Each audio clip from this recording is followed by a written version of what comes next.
Shalom saudara pendengar yang terkasih, kita kembali berjumpa di dalam acara Renungan Firman Tuhan. Dan kali ini saya memberikan sebuah tema, yaitu berbelas kasihan. Saudara pendengar, firman Tuhan dari tema berbelas kasihan terambil di dalam Matius 15 ayat yang ke-32. Mari kita membaca bersama-sama demikian firman Tuhan. Lalu Yesus memanggil murid-muridnya dan berkata, "Hatiku tergerak oleh belas kasihan kepada orang banyak itu. Sudah 3 hari mereka mengikuti aku dan mereka tidak mempunyai makanan. Aku tidak mau menyuruh mereka pulang dengan lapar, nanti mereka pingsan di jalan." Demikian jawab pembacaan firman Tuhan. Yang berbahagialah kita yang mendengarkan, merenungkan, dan terlebih melakukan firman itu di dalam kehidupan kita sehari-hari. Mari kita berdoa terlebih dahulu. Bapa di surga, kami bersyukur untuk kasih setiamu. Hari ini kami boleh diperkenankan untuk bersama-sama mendengarkan firman-Mu, dan kami berdoa, Tuhan pimpin pelihara kami dari awal sampai selesai. Kiranya kami boleh mendengar firman-Mu dan terlebih melakukan dalam kehidupan kami. Di dalam nama Yesus kami berdoa. Amin. Saudara pendengar yang terkasih, ada sebuah ilustrasi melalui video pendek tentang seekor kelinci yang merasa kasihan kepada anak kura-kura yang tersesat di jalan raya. Dan kura-kura itu nyaris tertabrak oleh truk. Dalam video tersebut, induk kelinci itu menyelamatkan dan merawat anak kura-kura di rumahnya. Bahkan anak-anak kelinci bermain bersama anak kura-kura tersebut. Ketika tiba saatnya mengembalikan anak kura-kura kepada induknya, mereka diserang oleh yang bernama dengan burung elang yang hendak memangsa kelinci tersebut. Sambil menggendong anak kura-kura itu, kelinci berusaha menyelamatkan diri. Namun mereka terjatuh ke sungai dan hampir tenggelam. Saat itu ia teringat kedua anaknya yang akan terlantar jika ia mati. Saudara, anak kura-kura segera berenang meminta pertolongan induknya. Sang kelinci pun selamat dan dapat bertemu kembali dengan anak-anaknya. Nah saudara, kisah ini menggambarkan bahwa belas kasihan yang tulus tidak pernah sia-sia. Belas kasihan yang tulus tidak pernah sia-sia. Saudara pendengar yang terkasih, dalam pelayanannya Tuhan Yesus berulang kali menunjukkan belas kasihan yang melampaui batas sosial, melampaui agama, bahkan melampaui suku. Ia menyentuh orang kusta, berbicara dengan perempuan Samaria, dan memberi makan orang banyak. Bahkan puncak dari belas kasihannya dinyatakan melalui pengorbanan di atas kayu salib. Itulah kasih yang rela menderita dan mati demi keselamatan manusia. Saudara, belas kasihan yang sejati bukan sekedar rasa iba, melainkan kasih yang dinamis, melihat kebutuhan, tergerak, lalu bertindak. Ketika orang percaya meneladani Kristus, kasihnya terpancar dan diwujudkan dalam tindakan nyata untuk memberikan pertolongan bagi mereka yang membutuhkan. Saudara, pada ayat yang baru saja kita baca, memperlihatkan sisi hati Yesus yang sangat manusiawi, tetapi sekaligus itu bersifat ilahi. Ia tidak hanya peduli pada jiwa mereka, tetapi juga pada kebutuhan fisik manusia. Belas kasihan yang sejati memperlihatkan seluruh kehidupan manusia, memperhatikan seluruh kehidupan manusia. Saudara, kita memperhatikan yang pertama, bagaimana Yesus memberikan teladan di dalam belas kasihan. Yang pertama, belas kasihan dimulai dari hati yang tergerak. Belas kasihan dimulai dari hati yang tergerak. Yesus berkata di dalam ayat ini tadi bahwa hatiku tergerak oleh belas kasihan. Saudara, Ini bukan kalimat yang biasa saja tanpa makna. Dalam bahasa aslinya, kalimat ini menggambarkan sebuah perasaan yang sangat amat dalam, seperti ada sesuatu yang terkoyak di dalam hatinya, di dalam dirinya ketika dia tidak melakukan kasih itu. Artinya saudara bahwa belas kasihan bukan sekedar rasa simpati yang ringan, melainkan empati yang sangat mendalam. Saudara, mari kita memperhatikan kronologi hati yang Yesus rasakan sehingga dia bisa berkata, hatiku berbelas kasihan.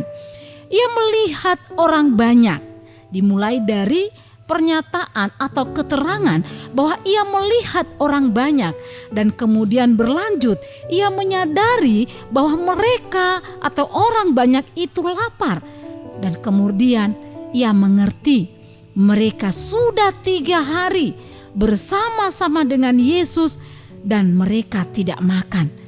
Hatinya tidak tahan lagi melihat situasi yang dialami oleh orang banyak yang mengikut dia dan mendengarkan Yesus mengajar kepada mereka.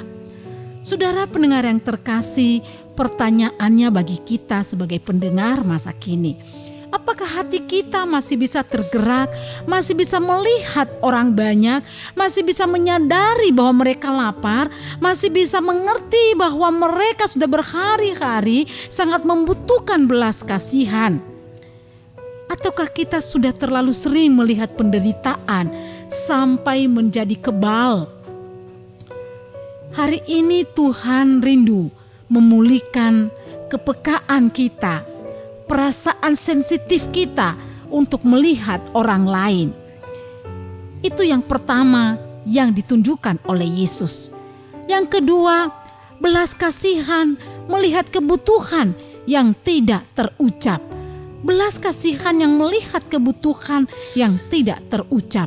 Saudara pendengar yang terkasih, ketika kita membaca bagian ayat ini, maka kita mendapati bahwa orang banyak itu tidak mengeluh sama sekali.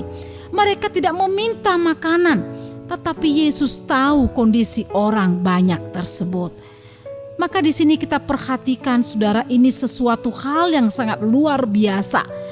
Belas kasihan sejati peka, bahkan sebelum diminta sekalipun ia sudah merasakan, ia sudah peka melihat dan menyadari bahwa orang membutuhkan pertolongannya.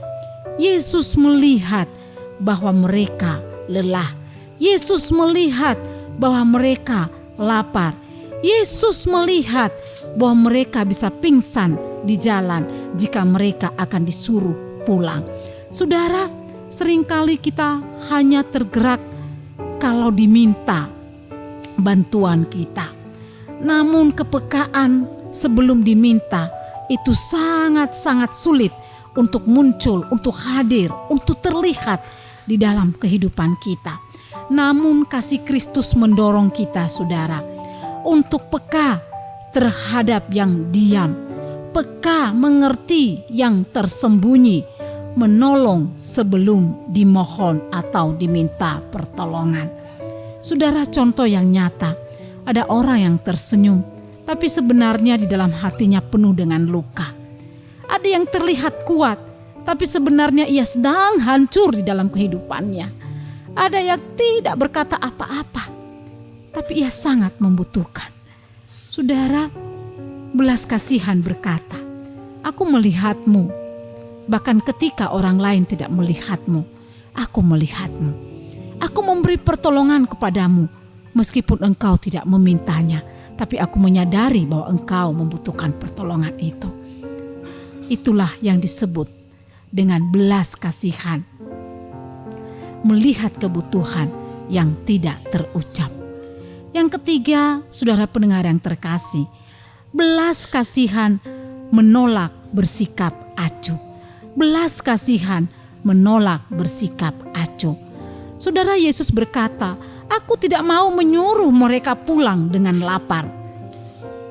Mari kita memperhatikan kata-kata Yesus itu. Perhatikan, aku tidak mau aku tidak mau menyuruh. Saudara, ini adalah sebuah keputusan. Dan keputusan ini tidak mudah. Sementara Yesus tidak pegang makanan, tidak pegang lauk, tetapi ia berkata, aku tidak menyuruh. Bagaimana Yesus memastikan bahwa aku tidak menyuruh sementara Yesus tidak memiliki apa-apa pada saat itu? Tetapi ini adalah sebuah keputusan yang diambil. Belas kasihan bukan hanya perasaan, saudara. Oh, aku merasa kasihan.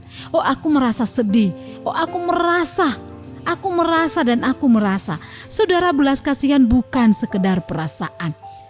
Ia adalah keputusan untuk tidak mengabaikan. Yesus bisa saja berkata, itu bukan tanggung jawabku. Mereka yang datang sendiri, aku tidak mengajak mereka pergi. Mereka seharusnya membawa bekal. Mereka semestinya sudah waspada, sudah berjaga-jaga. Tapi saudara, yang Yesus lakukan, dia tidak lakukan hal-hal semacam itu. Hari ini banyak orang memilih untuk tidak peduli karena mengingat begitu banyak kebutuhan untuk diri sendiri. Bukan urusan saya, itu salah mereka sendiri kenapa mereka melakukan itu. Saya juga sibuk dengan urusan diri saya sendiri. Namun Yesus menunjukkan sesuatu hal yang sangat luar biasa. Belas kasihan selalu melawan sikap masa bodoh. Belas kasihan selalu melawan sikap masa bodoh.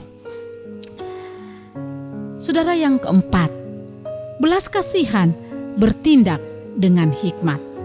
Kalau kita memperhatikan apa yang dilakukan oleh Yesus pada bagian ayat ini, Yesus tidak hanya merasa kasihan, tetapi dia bertindak. Tetapi menariknya saudara, dia tidak langsung membuat mukjizat, tetapi dia terlebih dahulu memanggil murid-muridnya, melibatkan murid-muridnya. Sesungguhnya di sana dia sedang mengajarkan kepada murid-muridnya. Bisakah Yesus langsung saja melakukan mukjizat tanpa harus memanggil murid-muridnya? Tentu saja jawabannya bisa, karena dia adalah Tuhan. Tetapi di sini dia melibatkan murid-muridnya. Dia mengajarkan. Ketika dia melibatkan murid-muridnya, sebenarnya ada ajaran yang sangat penting yang dia berikan kepada murid-muridnya, agar murid-muridnya memiliki sikap peduli kepada orang lain. Melibatkan mereka dalam solusi, melibatkan mereka di dalam memberikan kebutuhan kepada orang lain. Saudara, pelajaran penting, belas kasihan tidak hanya spontan, tetapi juga bijaksana dan terarah. Tuhan sering memakai kita sebagai jawaban dalam hidup orang lain. Jawaban itu tidak langsung turun dari langit, saudara, kepada kita, tetapi seringkali ia melibatkan orang lain untuk menyatakan kuasanya. Ia melibatkan orang lain untuk mewujudkan belas kasihannya. Tidak langsung turun dari langit seperti hujan turun dari langit ke bumi. Saudara, kita menjadi tangannya, kita menjadi kakinya Tuhan, kita menjadi alatnya Tuhan untuk menunjukkan kepedulian Allah kepada umatnya. Itulah yang dilakukan oleh Tuhan kepada umatnya.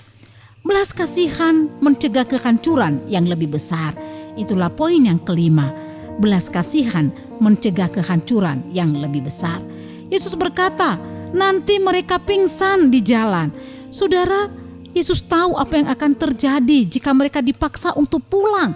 Karena 3 hari mengikut Yesus, tidak makan, tidak memiliki minuman. Mereka pasti saja pingsan. Yesus tidak hanya melihat kebutuhan sekarang, saudara, tetapi juga bahaya yang akan datang. Dan Yesus mau mencegah bahaya itu sebelum terjadi. Saudara, belas kasihan sejati adalah melihat jauh ke depan, bukan hanya saja pada saat itu. Bertindak sebelum terlambat, mencegah sesuatu kejadian yang lebih besar sebelum terjadi. Kalau orang berkata sekarang, menyediakan payung sebelum hujan. Saudara, kadang satu tindakan kecil, tetapi dengan memberi makan, menghibur, menolong, itu bisa mencegah seseorang yang jatuh lebih dalam lagi. Memberi pertolongan bisa mencegah seseorang yang akan masuk di dalam kebinasaan. Saudara, gambaran ini indah tentang berbelas kasihan juga terlihat dalam perumpamaan orang Samaria yang murah hati yang diajarkan Tuhan Yesus, bahwa orang Samaria itu tidak hanya merasa iba kepada korban perampokan, tetapi ia juga berhenti membalut lukanya dan memastikan pemulihan orang yang dirampok itu. Saudara, Rasul Paulus adalah salah satu tokoh murid Yesus, pengikut Yesus yang mengingatkan kepada kita bahwa sebagai orang pilihan Allah yang dikuduskan dan dikasihinya, kita harus mengenakan belas kasihan. Karena itulah yang harus dimiliki oleh orang-orang yang percaya kepada Tuhan. Belas kasihan menjadi gaya hidup warga kerajaan Allah. Di dalam Kolose 3 ayat yang ke-12. Saudara, kita semua adalah murid Yesus, pengikut Yesus. Kita mengaku kita orang percaya, kita beriman. Tetapi ingat saudara, Yakobus 2 ayat 17 menjelaskan kepada kita dengan penekanan, jika iman kepada Tuhan tidak disertai perbuatan, maka iman itu pada hakikatnya adalah mati. Maka kalau kita adalah orang-orang yang menyebutkan diri sebagai orang percaya, orang yang beriman, tentunya iman itu disertai dengan tindakan. Bukan hanya kita bertindak untuk diri sendiri, tetapi bertindak untuk orang lain. Di tengah dunia yang cenderung menghakimi dan tidak peduli, orang percaya dipanggil menjadi saluran kasih Allah. Sudahkah kita menunjukkan belas kasihan melalui tindakan nyata, atau masih menahan bantuan yang seharusnya diberikan kepada mereka yang membutuhkan? Saudara-saudari pendengar yang terkasih, dari ayat ini kita belajar bahwa belas kasihan Yesus berasal dari hati yang dalam, peka terhadap kebutuhan yang tersembunyi, tidak mau bersikap acuh, bertindak nyata dan bijaksana. Kasih terhadap sesama terpancar melalui belas kasihan dan kerelaan menolong mereka yang membutuhkan. Maka janganlah menahan kebaikan daripada orang-orang yang berhak menerimanya. Jika engkau adalah orang yang dipilih Tuhan untuk menyalurkan belas kasihan Tuhan kepada orang lain, maka jangan tahan-tahanlah saluran berkat itu kepada orang lain. Karena engkau hanya alat, engkau mampu melakukannya, maka salurkanlah itu kepada orang lain. Kiranya firman Tuhan ini memberkati kita semua. Mari kita berdoa. Tuhan, kami bersyukur untuk firman-Mu. Biarlah kami boleh melakukan firman ini di dalam kehidupan kami sehari-hari. Di dalam nama Yesus kami berdoa. Amin.